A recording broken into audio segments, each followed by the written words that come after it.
certainly keep those in our thoughts tonight.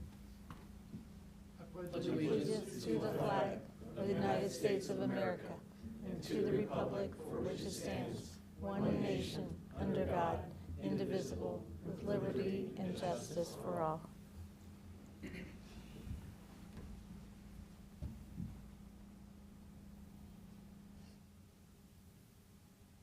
Thank you. Could I have the roll call, please? Yes. Mayor Velardo, Here. Vice Mayor Parrish, Mr. Price, Mr. Thompson, Ms. Russell, Mr. Brown, Present. Ms. Barney.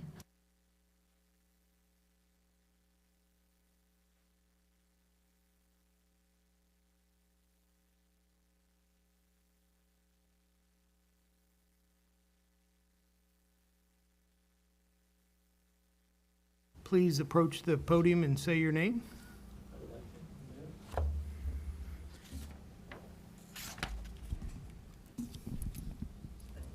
Mayor Velardo, City Council, staff. My name's Greg Gentile, and I'm a candidate for Claremont County Auditor.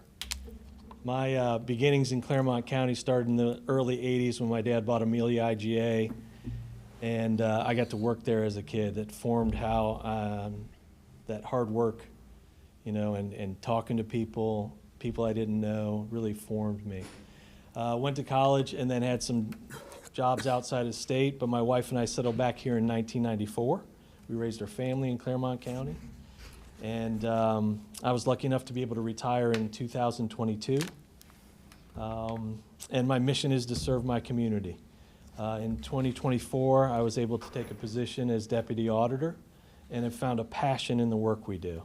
We have 5 new bits of legislation that we're implementing this year. We have a reevaluation in 2026.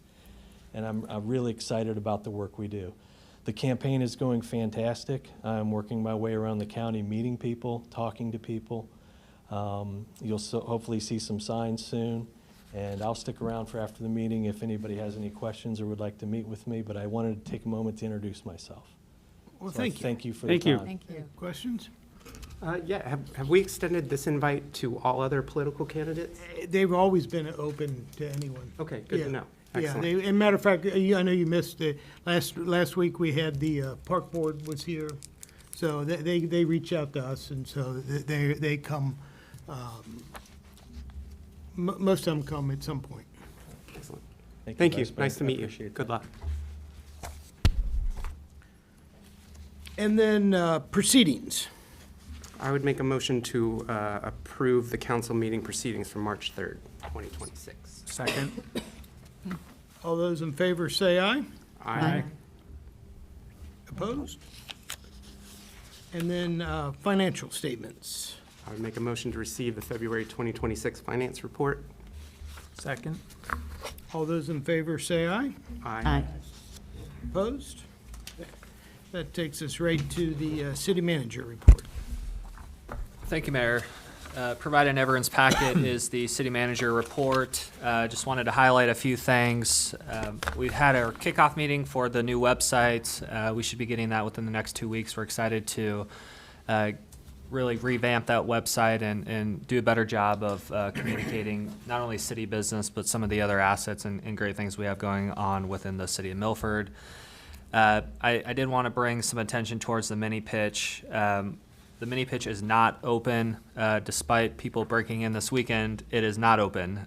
We are waiting for the graphics to be installed, and then it'll be open thereafter.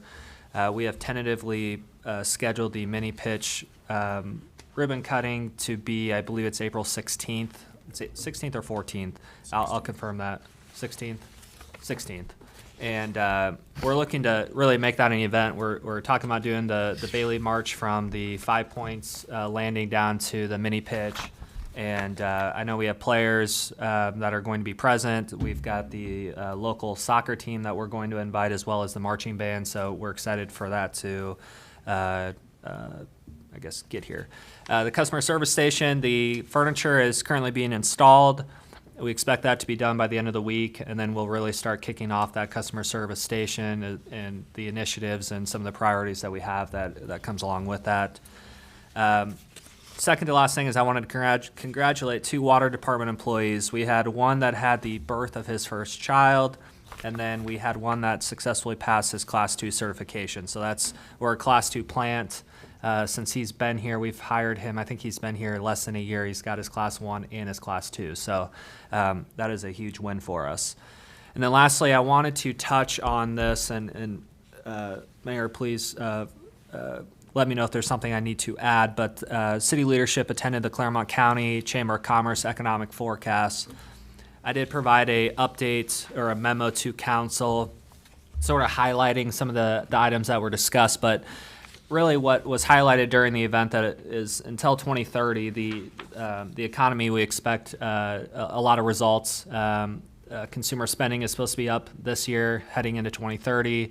If you're looking to purchase a home, basically any time in 2026 is the best time, certainly by 2030, and then it's looking like the rates might increase a little bit, but they are predicting a very strong economy until 2030. So that's a good sign. That's a good sign for us as a community. It's a good sign for businesses. So I just wanted to be able to highlight that. And that is all I have unless there's any questions. Thank you. That brings us to police report. Good evening, Mayor and Council. You have my February report. I'm happy to take any questions if you have them. Otherwise, I'd like to announce, if you haven't already heard, next week we have our quadrennial. It means every 4 years CALEA assessment.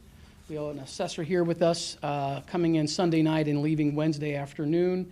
A little bit of trivia I was going to offer tonight. Most of you know we've been accredited for some time, but does anyone know how long we've been accredited, when we first got accredited? I know the mayor would probably be the best bet. It's been a long time, 16 years? We were initially accredited in 1989, 89, wow. becoming the smallest accredited agency in North America. I want to say we're still close. I just looked up today. There's a 6-person police department out there, but CALEA accredited agencies make up less than 5% of our nation's departments, but they make up almost 30% of our nation's officers that work for those departments.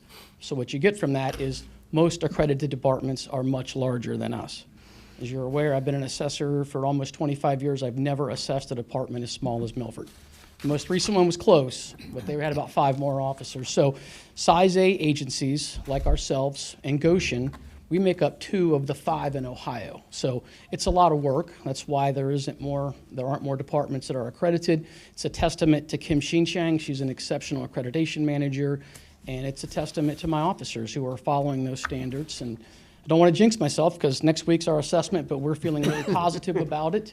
Any issues that come up, we are always willing to address. That's part of the process. It's what makes us better. So we're excited. We're nervous. So if you see some activity around here next week, that's what that is. And unless there's any questions about CALEA, I was going to announce that I'm going to do my annual report presentation at the first meeting in April. Okay. All right. Thank you. Any questions? Chief? Thank you. Thank you, Chief. We have no fire and EMS report tonight, so that's going to take us right to council comments.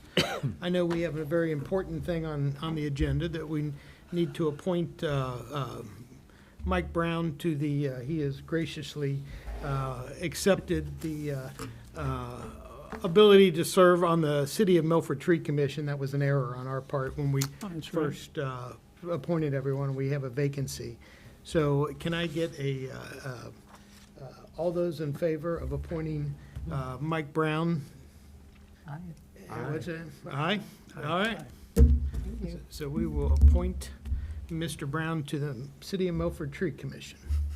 So anyone else before I get a couple things? I have just a couple of questions. So State of the City's coming up April 2nd, right? Yes. That's at the event center, but it's a paid admission event? Is that correct? How much is it for a ticket? $25. So in a community where our median household income is roughly $70,000 and change, for an event that's about the state of the community these people live in and pay taxes in, it's $25 per person to get into, for an event that used to be free. So I guess my question is, this to me seems to be a way that potentially is going to limit attendance to this based on the entry barrier of $25 per ticket of disposable income. And I guess I'm just curious as to what the reasoning behind taking a for the public event that has been free and making it into something that only people who can afford that, because, for example, if I was going not only $25 a ticket, but babysitting, and I'm probably not going alone, so there's another $25 for my wife, that's $50 plus a babysitter to go to something that I could have just come to city council chambers for and gone to for free in the past. So I'm a little curious. I'm also a little concerned that we seem to be excluding a certain portion of our community from being able to realistically attend these things. So I guess I just have a lot of questions as to why that's a paid event. Yeah, so obviously this was before my time, so I think it was a free event. I think that we are expanding this event to something that this is an actual event. This isn't me just coming to council and highlighting some of the good things that we've done over the past year. There are costs associated with it. I think we've done above and beyond to communicate stuff over certainly the last 6 months. Our marketing, we are pushing that information out there, so I don't think we're excluding anyone. We're telling people about the event, and if they're not able to pay the $25, then they can get on ICRC YouTube's page the next day and listen to what we discuss. So I think $25 simply covers our costs. You buy a cheeseburger for $25 anymore when you go out to eat. So to me, you're simply covering your costs. I think it's a very reasonable amount, and I don't think we're excluding anyone. We've invited everyone from the public, and if you want to be there, then I think people will attend. And also, Vice Mayor, I had a couple of different persons approach me about the dollar amount, and they're actually willing to sponsor anyone who, up to the first 20, and if we need more after that 20, I think we can find sponsors for that who would cover that cost.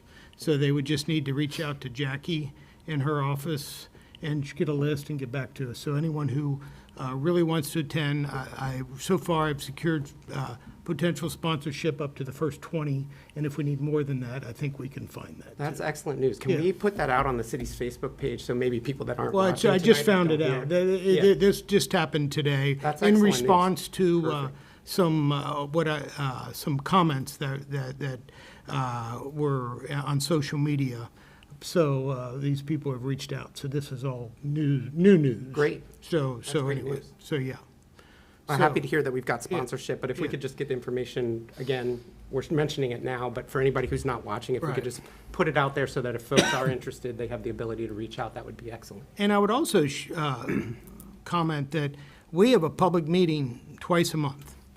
And it is by far the best way, if people want to get more informed, is to come here to this meeting, and they don't. So I would say that for the most part, they are pretty darn satisfied with the job that we all have been elected to do. And so they don't, I don't hear from them. I have my own personal number on our website.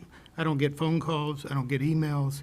So, I mean, we do, I think, provide a lot of opportunities for people to comment, share their questions.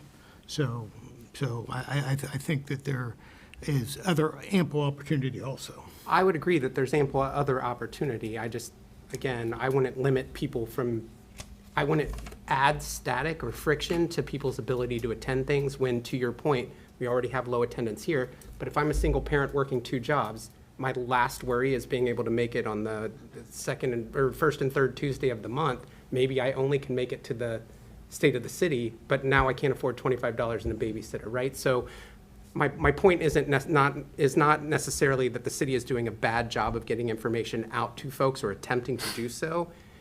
I just don't want to limit any portion of our population from being able to obtain information or attend events that it's the people's city, right? So to me, it doesn't matter if you make $1 million and you bought one of the fancy row houses or you're barely scraping by in one of our apartments, you should be able to go regardless, right? And $25 to some people is a substantial barrier, right? And again, our median income in the city is not all that high, right? So I'm just trying to make sure that we're keeping everybody in mind and trying to make sure we can include as many people as we possibly can at a live event. That's all I'm really bringing up. And I appreciate, Christopher, you saying that, because that's been on my heart, too. That's all I got. Any other comment? I just have a question. What, do we know how many people might attend? And then what is our agenda for food, I guess? That's what you're talking about, right? Yeah. We don't know how many people are going to attend, but in terms of the food, we've got 4 different options. It's the brewery itself. I think it's 20 Bricks or Padrinos. They're doing, I think it's both of them, and then as well as Flamingo Drive and the Governor. So that'd be 5. So one of them is not in that. But between those 3 people, they originally talked about donating the food. I'm not sure if that's going to be the case now, but that's who we wanted a variety. Have we approached them as being a sponsor for the event? Well, we originally talked about them donating food, so that was going to be their sponsorship. So are they donating food? Well, that's to be confirmed. So that's what we're trying to solidify. And I If- haven't seen a registration. It's coming, right? Correct. Yeah, and to put things into perspective, I went to Hamilton's. They've got a medium income of like less than 50,000. That's $125 a year to go to that one. So I think $25 is very reasonable. Once again, it's not making money. We're simply paying for the cost. There's a cost for the facilities. There's a cost for transportation as well as the food. So that's where we arrived at that number. We just didn't come up with a number. Is there something at this event that's above and beyond a normal meeting that they're going to see? Potentially, there's likely going to be project announcements, Okay. but once again, that'll come to a public meeting. So it's everything that is going to be discussed at the State of the City will be recorded, put online, as well as will come to a public meeting. So they're not going to receive information they wouldn't otherwise get. And we've had these in the past, is that right? Yeah, Only in they've my always been experience, held up till pre-COVID, we had them every year, and we used to actually do joint ones, usually a breakfast. It's the first time we've done a night in a long time, but it's been sponsored by the chamber. Some years there were costs, involved depending on the speakers and the type. So we've had a multitude of different varieties of this event. This is the first time of doing that. This is a new event, and maybe we should have maybe called it something to the State of the City as a kickoff, because I think that's some of the disconnect, I guess, that we're going to a paid event of this type. But again, we haven't done anything this formal since post-COVID. I know that for a fact. So anyway, this is certainly. And in the past, when I was on prior, we joined in with Miami Township. Yeah, and the So, school board and for a then, couple and the years, school yeah, board, yeah. so there were all 3. Yeah, and they recently did their own with City of Loveland. Will there be a speaker outside of us? No. I'm just thinking in terms of attendance. How do Yeah. you get people to go there? And lots of times people will go because there is food, Yeah, but I'm just thinking outside the box here a little bit about. sure. Yeah. So Like, bring this guy in, this auditor, he could speak there for us. Yeah. Yeah, So a lot of the format's going to be there's going to be a happy hour to start, so you can network with people. We'll then roll into we're going to do like a Milford trivia for a couple minutes just to kind of get people some sort of activity, and then from there we'll roll into a presentation. But we don't want this to go all night. No, right, yeah. It'll be probably a 2-hour event. There's going to be some obviously the food there, but yeah, it's that's the event. I'm looking forward to it. I think the Yeah. idea of having something outside of here, and with something that might be exciting to announce, it sounds great. Yeah, and all the successful communities leverage this, so you can build momentum in the community. People are engaged. They are understanding of prior year successes, what we're looking to accomplish moving into now 2026. So, I mean, this is really a time to really capture a good audience of people to know what's going on within the city. Thank you. Any other comments? One other thing, earlier today, I was in a adjourning community and ran into their city manager, and one of the things that our conversation evolved on is Milford's marketing. And they specifically had a special work session in this community to tout Milford's initiative and how they can copy that of all the great things that we're doing in our marketing department. So I certainly wanted to pass that along, that it doesn't just get noticed here in our community, but it is noticed by other. And I think the biggest form of flattery is when someone copies what you're, the good things that you're doing. So I just wanted to share that. All right. Any other comments? That moves us into the, can we get a motion to move into the committee of a whole? So moved. Second. All those in favor say aye. Aye. Opposed? All right. So can I go ahead and get a roll call? Jackie? Mr. Velardo? Here. Mr. Parrish? Still here. Mr. Price? Here. Ms. Russell? Here. Mr. Brown? Here. Ms. Barney? Here. All right. That, I'm going to turn this over to our city manager here. Thank you, Mayor. First on the list is the Rozzi Fireworks Agreement. Pretty straightforward. The only thing that I'll say is this is an old agreement. I am requesting council to bump this up to $20,000. The Rozzi Fireworks Agreement is for Sparks in the Parks. I think that we've had a good show. I think we can do better. This is one of the events that attracts a lot of people to the community, both locally and in the surrounding area. So this is simply an agreement to pay it. There is a down payment that has been made, but the total cost of it exceeds my spending limit. So this is simply an ordinance to allow me to increase the price and then execute on the contract. And anyone who's ever been, it's amazing between Riverside and then last year at the Five Points Park. And again, with this being part of the 250 celebration and everything like that, I think 4th of July fireworks and the fact we're the 3rd of July. But again, I think that's certainly warranted a little bump in the increase on the type of show that we can truly put on for our community. Did you say 20 or 12? 20,000. And what's this 12? That's what it had been? Yeah, that correct.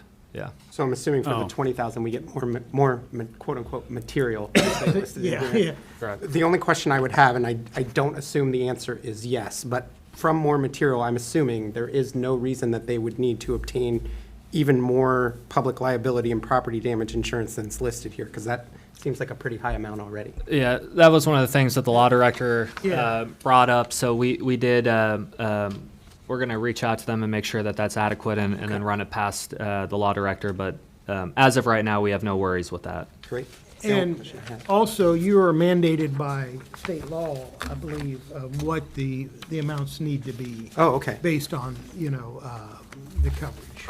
And do we think the show might be longer then? Yes, that's the key. That's the point. More money, more bang, yeah. Less in between, like I said, I think they do a really nice job, but when, there's nothing worse than an underwhelming fireworks. Yeah.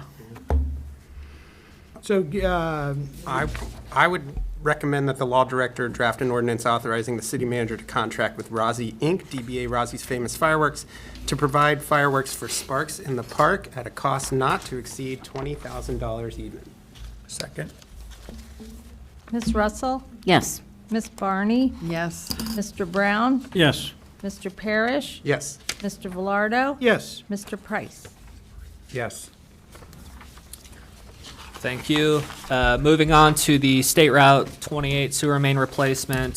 For anyone that's driven down State Route 28, that's why there is a traffic reconfiguration. We had an emergency repair. They actually started Monday. Due to this being an emergency, I didn't need council approval. However, the amount is above my spending limit. So we simply asked for a blanket ordinance for an amount to cover those repair costs.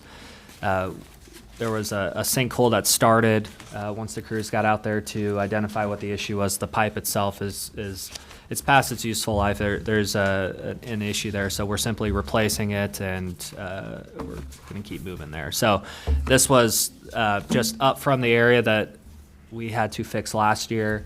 As a proactive measure, we're going to seek quotes to line the remaining sewer pipe in that area. We applied for OPWC funding last year, but didn't get it. But the pipe is just old, so at this rate, we might as well look at lining it now, so we get around having to replace it every single time. Last year was far more expensive, but that included the water main as well, and several other issues. So this is simply a blanket ordinance to allow us to pay for those repairs. Questions? And, yeah, what's the amount? Should be, not to exceed 100. Yeah, not to exceed Why 100,000. do I not see? And it shouldn't, We think it's gonna be somewhere around 75 to 80. We don't right? have Correct. that yet, is what you're correct, saying. yeah, correct. Yeah, they literally started today. They started yesterday, saw cutting the road, but in terms of actually fixing the infrastructure, that started today. So the plan is for them to be done by Friday. They are working 12-hour days, so they're really trying to crank it out. But to the mayor's point, we think it'll be around 70 to 75. But the issue that we had last year was I had to come back like 3 times. Yeah. A lot of unexpected things came up, but we're trying to avoid that. So we do not expect it to get to that point. And from another historic perspective, years ago, when they did not put enough money in there, literally that project sat there done, but we couldn't pave it for 3 weeks because we didn't have the money allocated to pave it. So that's what we're really trying to do. And we have somewhere in the budget for Yeah. this? Yeah. Yeah. I mean, in that case, I personally would recommend that the law director draft an ordinance authorizing the city manager to spend an amount not to exceed $100,000 for the emergency repairs to State Route 28 sewer line. Second. Mr. Velardo? Yes. Mr. Parrish? Yes. Mr. Price? Yes. Ms. Barney? Yes. Mr. Brown? Yes. Ms. Russell? Yes. Thank you. Moving on, the remaining 3 items are just discussions that I would like to have with council. The first one is the council relocation AV contract. Part of sort of reconfiguring City Hall and making sure that our city services are a little bit, they're more accessible. We created the customer service station. With that, we talked about relocating the administration offices upstairs. So we told the tenants upstairs that we will not be extending their lease. They are looking for other locations now. So the goal is administration will be moving to the 3rd floor. Customer service station will still remain on the 2nd floor. Part of that relocation is council chambers, and we talked about potentially relocating, and the plan is to relocate council chambers.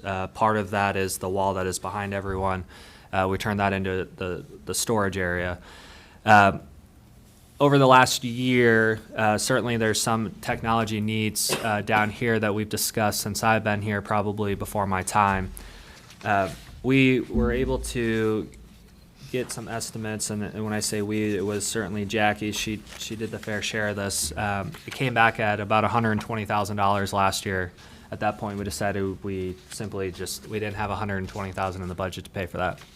So then we had these plans to relocate, and where we're at now is we were working with a company that gave us about a $60,000 quote. We reached out to ICRC as well as our IT person, and they were able to get it down to $30,000. So there was a significant cost savings with that. That includes putting screens up so if there's presentations, people in the audience can see it. Putting screens in front of council so that way if there's any, you could pull up theoretically your agenda on the screen. Having a centralized spot so if someone's doing a presentation, they're not having to walk back and forth. It's just a sort of a one-stop shop for that. We're going to be able to utilize a lot of this technology, which is where a lot of the cost savings came from because it's newer. A lot of it came in, I think, in '24, or at least since 2020. So a lot of it's very new. As well as the partnership with ICRC. They're going to be doing a lot of the work with the IT department. So significant cost savings there. provided in the packet is it's the list of items that we are going to, or we would theoretically purchase. The discussion is not so much that. I think that's something that can come down the road, and this is a very easy conversation. It's really more of where do we want to relocate council chambers. In my head, I originally had the Harry Hodges room as that spot. It's accessible. It's right there by the elevator. You got the customer service station. You can easily direct people, and it's in close proximity to the front doors. There's definitely some space constraints there. It's not going to be as big as this room if we move into that room. So I wanted to have a bigger discussion with council, how we have it sort of drawn up now, which is obviously not concrete, with the architects, is essentially everything from, if you recall, there's the one bathroom on the backside where admin is. Anything from that wall over would still remain city, so behind the customer service station. There'd be a storage area, the executive session conference room would be there, and then there'd be like 1 or 2 offices if needed. The remaining area, including the old finance wing, the Harry Hodges room, and then the remaining area where people would go currently to pay their water bills, that would be like a community space. So if the HOA meeting or there's a card group, something of that nature, there would be different size rooms where you could go there and hold your events. We want one big room for trainings, whether it's the fire department or internally or anyone from the community, quite frankly, could hold that space. But that was what we sort of drew up, but I wanted to get council's feedback on that because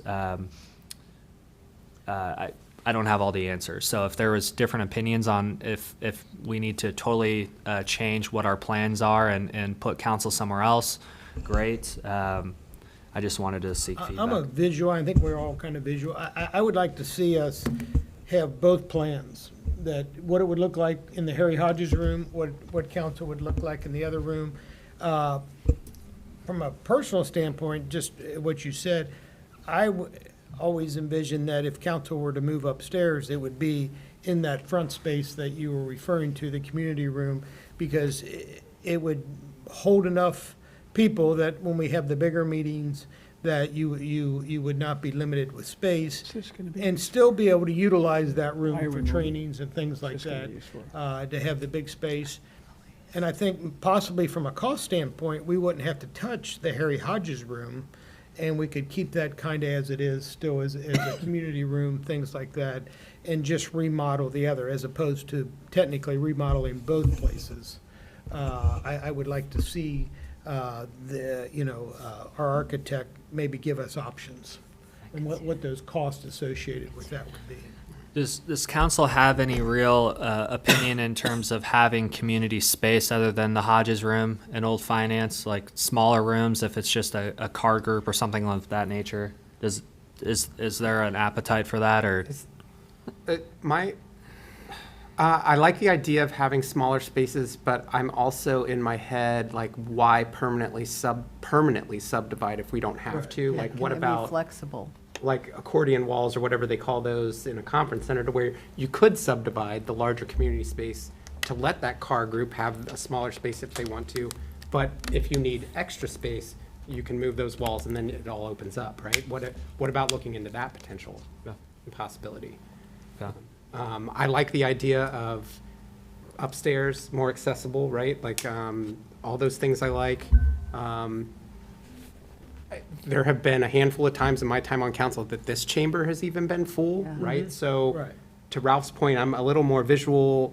So when we talk about it may not be as big, how much not as big?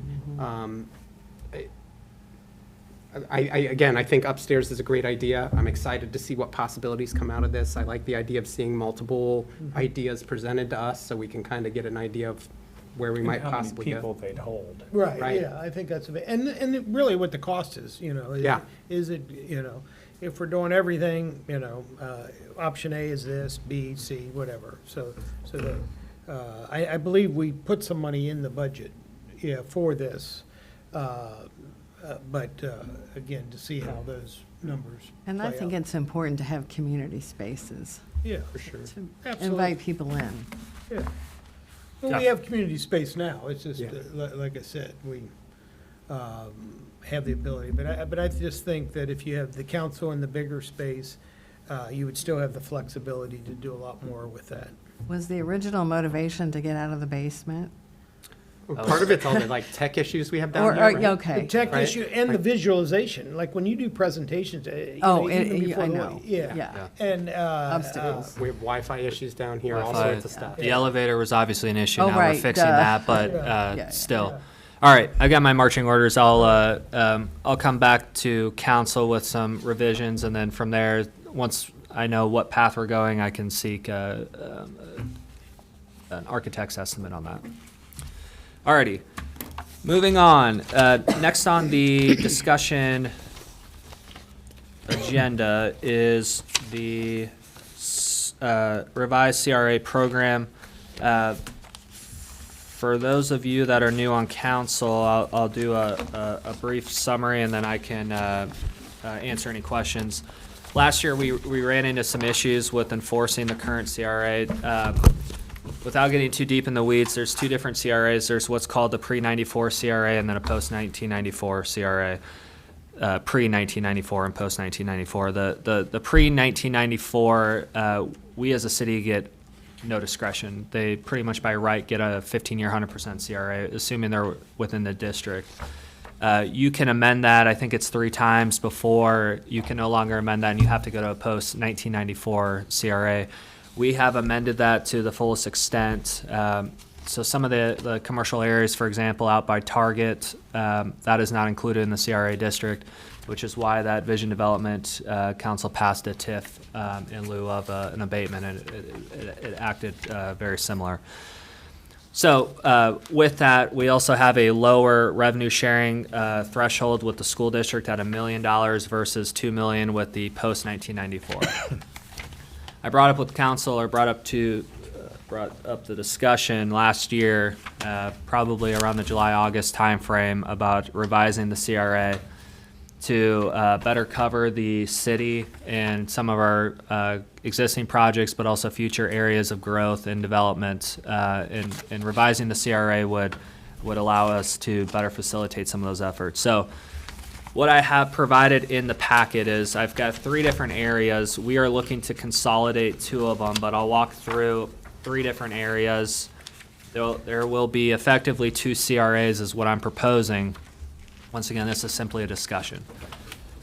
The main areas that I want to be more aggressive is the downtown area. Provided in the packet is 2 maps. You've got the downtown area as well as the River's Edge area, so out there by Target. And when I say more aggressive, the only difference is council has the ability to consider or to designate a project a residential project. So if it's a mixed-use development, for example, council could say this is a residential project, and that would allow for them to get a 15-year 100% abatement with that.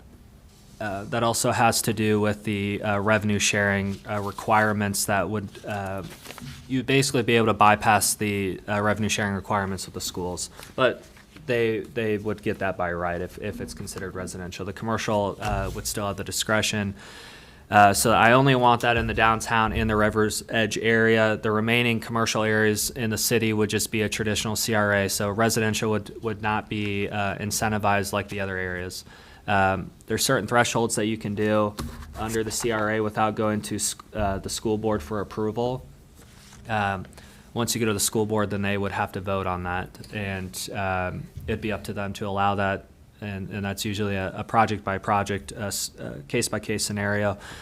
Since I've been here, the year that I've been here, the school district has been extremely supportive of economic development, and they've done a good job of really seeing the big picture and understanding how this affects them as well as the community. And this is one of the things that I brought up late last year, that this is something that we are looking at changing, and they were supportive of that. As once again, right now, someone can come in as long as they're in the area and get a 15-year 100%, we can't say no. So that's one of the things that, to me, economic development is part of that is a negotiation, and that's us negotiating the best deal for the community. So once again, just to highlight or summarize it, downtown and the River's Edge area, that would be, you would be incentivizing or have the ability, and this is, council has to vote on this, to make a project a residential project, and then the remaining commercial areas would be simply just a traditional CRA, property tax abatement. So what we are looking at doing is consolidating, once again, the downtown and the River's Edge into one CRA and having two different areas for that. And then the other one would be a standalone CRA. Are we eliminating the yeah, Correct. We would just eliminate. We would eliminate that. Okay. Any project that has it, which is Riverwalk and the distillery, would still remain as the pre-94 CRA, but anything moving forward would have that new CRA classification.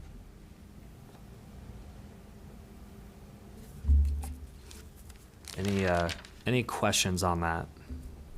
I don't think I currently do, but I think at some point I'm going to, especially if, when we do update these, it's going to kind of mirror what was in the packet, because it talks about adopting housing surveys and all sorts of stuff. Yeah. So I'm going to need more conversation about this just to kind of fully wrap my head around it.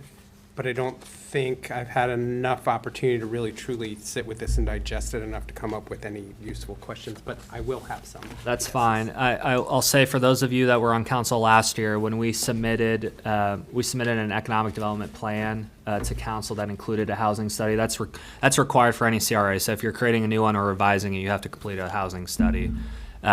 So I can find that and send that to council, but that was completed and it's required for this. Can you explain the 1 million and the 2 million difference? And what Yeah, that's referring that to? has to do with new payroll. So if there's new payroll that's added, once you hit that 2 million mark, then the revenue sharing kicks in. So that would be a separate agreement with the schools for the post-1994. The pre-1994 is $1 million. Okay. So And when that which new is- payroll, okay, yeah. Okay. And again, I believe, to Mr. Parrish's point, that we're going to have extensive more conversation about this, but I think it gives us a good start to get the conversation rolling. Well, what would you say is the number one reason for pushing for this? If you had to distill it. I think the clear-cut answer is there's a lot of developments that without incentives will simply just not be feasible. And if we don't have this ability to complete something like this, then we're going to lose to every single community that has this, because sometimes this is how you make a deal work.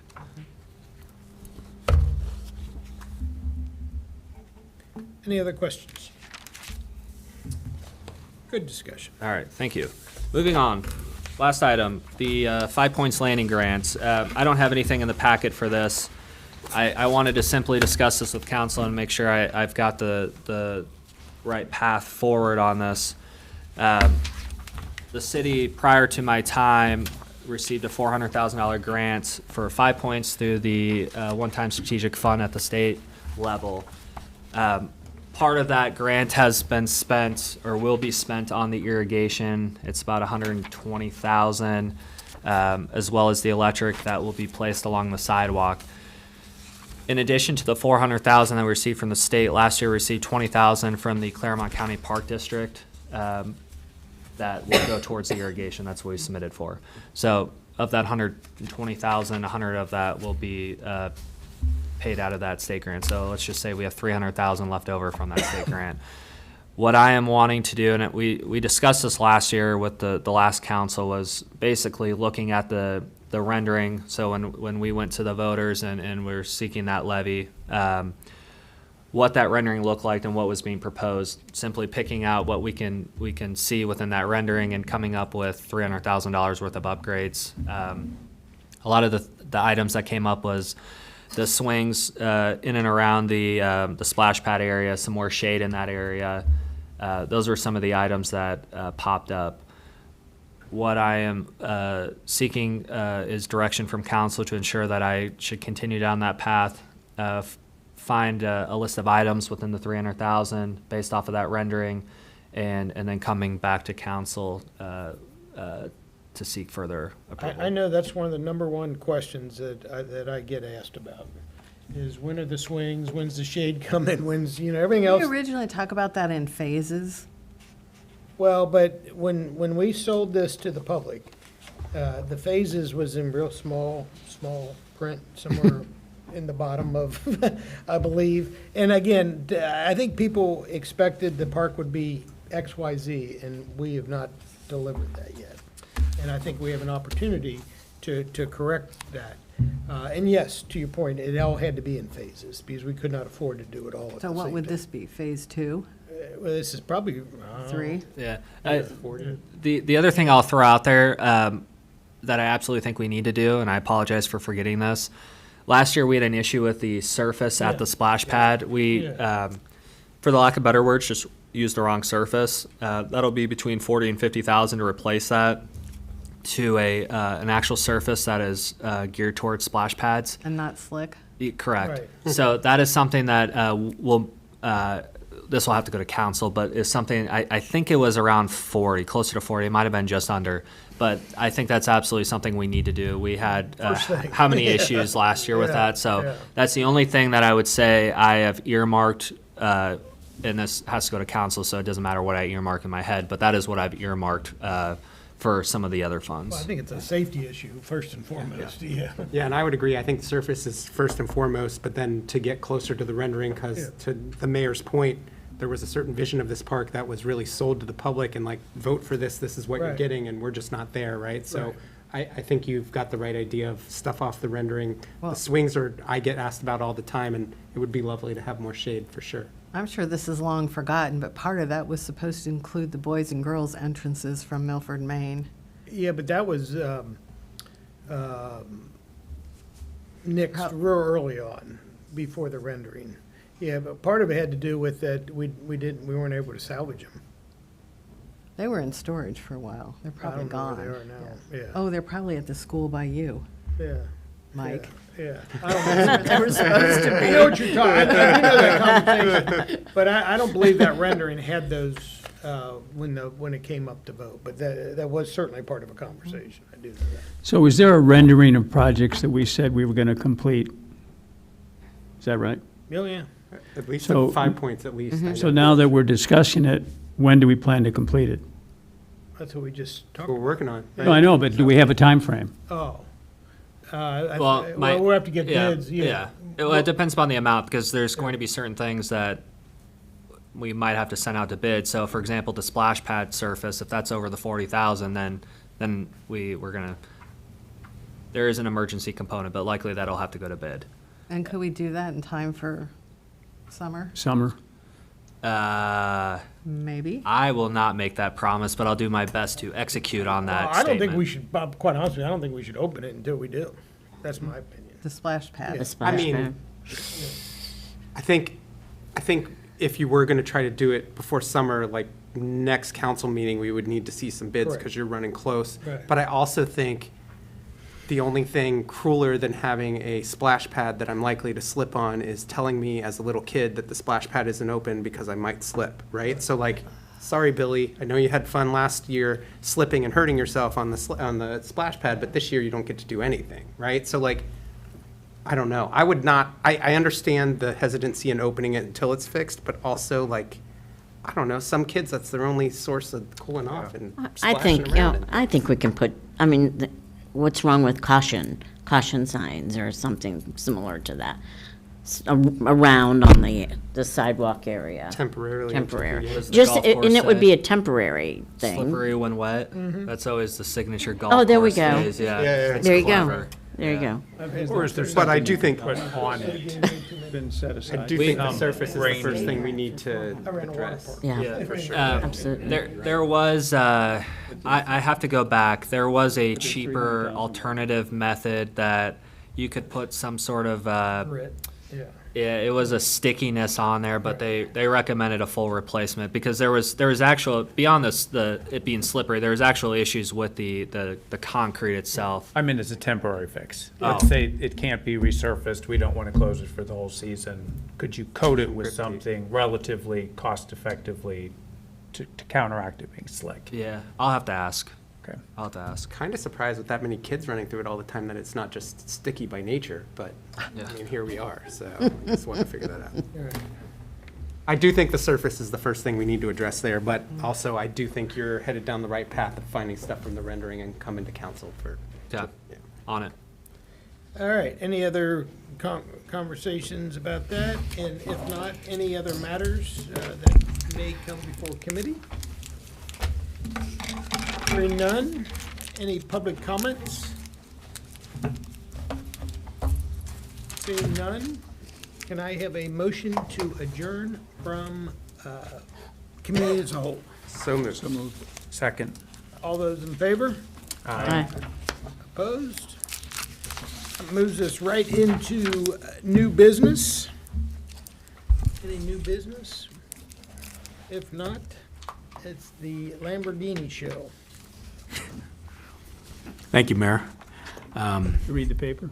I think I feel like I need a 50,000 resurfacing job too myself. But anyway, ordinance number 26-450, an ordinance authorizing the city manager to contract with Rozzi Inc., DBA Rozzi's Famous Fireworks to provide fireworks for sparks in the park at a cost not to exceed $20,000. Now therefore be it ordained by the Council of the Municipality of Milford, Ohio, Section 1. City Council hereby authorizes the city manager to enter into a contract with Rozzi Inc., DBA Rozzi's Famous Fireworks to provide fireworks for sparks in the park at a cost not to exceed $20,000. The attached contract is fully incorporated by reference under and in accordance with Section 12.03 of the Milford City Charter. Section 2, under and in accordance with Sections 12.05 and 12.07 of the Milford City Charter. This ordinance shall be effective immediately upon its passage by City Council. Motion to suspend the rules and read by title only. Second. Ms. Russell? Yes. Mr. Brown? Yes. Ms. Barney? Yes. Mr. Price? Yes. Mr. Parrish? Yes. Mr. Velardo? Yes.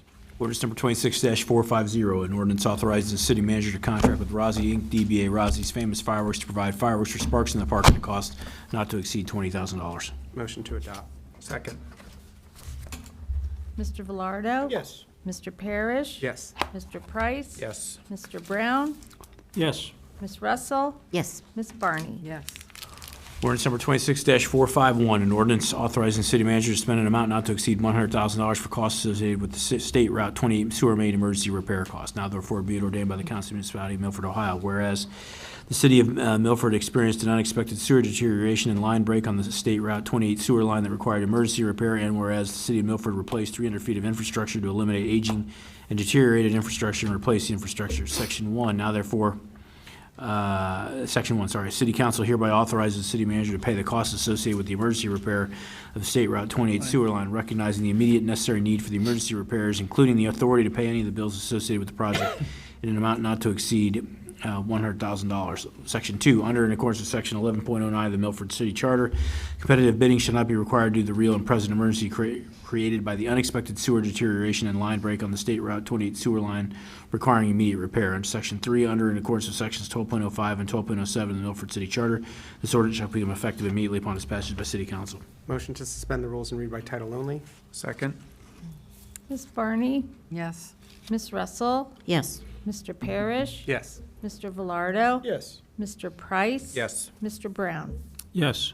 Ordinance number 26-451, an ordinance authorizing the city manager to spend an amount not to exceed $100,000 for costs associated with the State Route 28 sewer main emergency repair costs. Motion to adopt. Second. Mr. Parrish? Yes. Mr. Velardo? Yes. Mr. Price? Yes. Ms. Barney? Yes. Mr. Brown? Yes. Ms. Russell? Yes. Thank you, Mayor. Any public comments? Any, seeing none? Any old business anyone needs to discuss?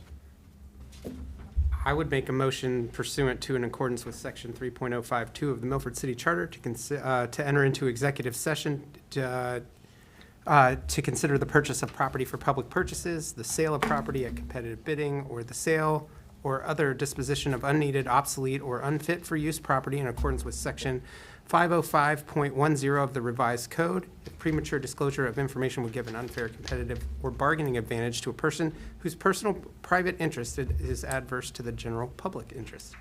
Second. Mr. Parrish? Yes. Mr. Velardo? Yes. Mr. Price? Yes. Ms. Barney? Yes. Mr. Brown? Yes. Ms. Russell? Yes. All right, we will be adjourning here into executive session. We will be returning only to adjourn the meeting as a whole. So that concludes all regular business for the evening.